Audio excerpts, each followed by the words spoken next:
So at the very basic definition of yoga, or translation of yoga, is union. It comes from the root word yuj, which means to yoke. So to join together, to bring together. So yoga does not mean fancy physical exercise poses with breath. Yoga means union, and it's very basic definition. So as we're practicing and as you're learning, it's good to contemplate, well, what does that mean? What are we bringing together?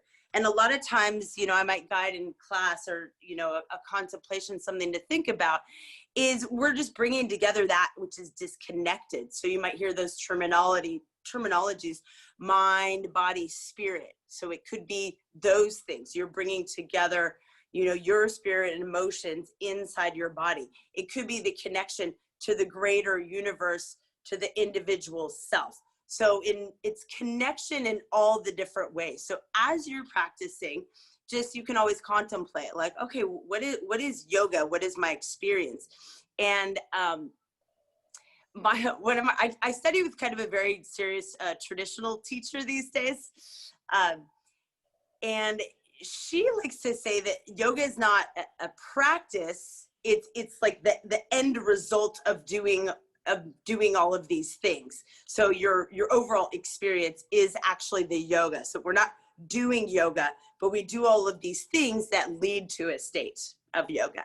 So kind of an interesting way to phrase it, and maybe an interesting way to think about it, when, like I said, in the West, we just think of this as just, just kind of this physical practice. So you feel better and your body feels good, and maybe you get some peace of mind and relaxation out of it, which are all good things and usually results from this practice. So I'm just going to read you a few different descriptions also from this book I have.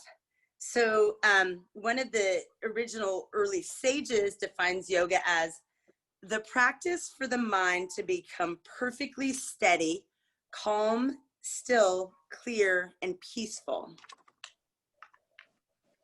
And here's another quote: yoga is not to be done. It is to be explored and realized. When the 5 sensory organs, 5 motor organs, 5 elements, and all of the energies are brought to oneness of experience, this is yoga. And by doing this, the doer and the action become one, and this leads to the yoga of becoming one, or that state of being in yoga, if you will. And another line from this book is why do we practice yoga? And from this book, it says the main purpose of yogic philosophy is to remove suffering at all levels: physical, mental, emotional, spiritual, and karmic. And there are lots of there's so many descriptions and definitions of yoga that you can find all over the place. And these are just a few of the things that I've pulled from a book that I really like. You may know that yoga is a practice that originated in India thousands of years ago. And originally it was an oral tradition. So there wasn't anything written down at books. It was just passed on from the teacher to the student in a one-on-one situation. And then over the years, they did start to write these different practices down in text, but there are these huge volumes of all these old texts, but there's many kind of translations, lineages, and description of yoga. So you'll, again, as you practice more, you'll see that it's just so big. And there, like I said, there are so many lineages, definitions, translations, styles, that it's just a very large body of knowledge. And so we're only just going to be able to touch the very tip of the iceberg, but we're at least going to be able to understand a little bit about, again, what this yoga is, how it can benefit us, and how we like to practice this yoga, if you will. And then a few other quotes that actually come from my teacher. The difference between exercise and yoga is the awareness of the breath. And so that you'll notice that we'll be paying attention as we are moving through physical practice, that we're always in awareness of our breath. The first step of yoga is awareness. And if you don't know your goal, you will misuse your body's energy. So we talk about a lot in yoga practice of setting an intention for our practice, and or just remembering, why are we doing these things? You know, why do we even do each individual pose? What is the purpose of it? So it's always good to know the goal and to understand in each movement, pose, or meditation, whatever it is we're doing, to understand or question, well, why am I doing this? Or what is my experience and how do I feel afterwards? And then my teacher also loves to say, the practice is not a monologue, it's a dialogue.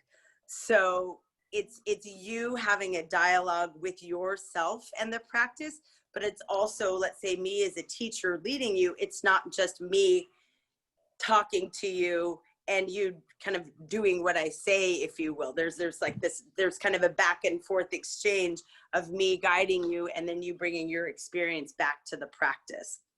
So I say it's always good to question everything, continue to be curious about everything. And we talk a lot in our yoga practice about the beginner's mind. So you are all at the perfect place right now. But even after you've been practicing for a month, 6 months, a year, it's always good to come with a fresh mind, like you've never experienced this before. It can become problematic when, let's say, we've done a movement or a meditation or something, and we just get so used to going through the motions that we're not even paying attention to it anymore. Or to think that we're ever really an expert at something. I mean, the more I study and the more I teach and the more I practice, I keep learning new things, or things that I thought were true were maybe not true. And so it's this constantly evolving process. And I hope that you guys will take to it, and it'll be a similar situation, be this constantly evolving process. But the good reminder is that always come with that beginner's mind, and otherwise it, like I said, you get trapped maybe in your ego of, oh yeah, I'm an expert at this, I know how to do this, or there becomes boredom or lack of interest or something. But if you always come at that beginner's mind, I promise you, there's a lot to experience and to be reminded of and refreshed every time, even if you're kind of practicing the same things over and over again.